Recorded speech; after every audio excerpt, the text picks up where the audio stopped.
En los muros laterales de la capilla de San Francisco de Borja encontramos los dos grandes lienzos que Francisco de Goya y Lucientes pintó en 1788 para la Catedral de Valencia. El encargo y los temas elegidos fueron de la condesa de Osuna, que era descendiente de este ilustre santo. En el primero de ellos se narra la despedida de su familia sobre las escaleras del Palacio Ducal de Gandía. Francisco de Borja parte hacia Roma para entrar en la orden religiosa de los jesuitas, abandonando así su situación privilegiada, renunciando a sus títulos nobiliarios, sus bienes y sus tierras.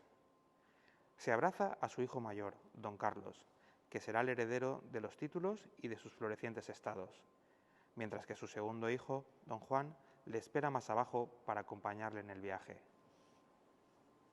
El segundo de los lienzos relata uno de los episodios relacionados con la actividad religiosa del santo, su lucha con las fuerzas del mal.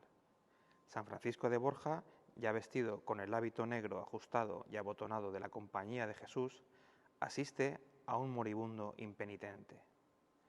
El santo empuña un crucifijo, que en sus manos se ha vuelto milagroso, pues de él emana la sangre de Cristo, sobre el cuerpo de un hombre que parece retorcerse en su lecho, agonizando.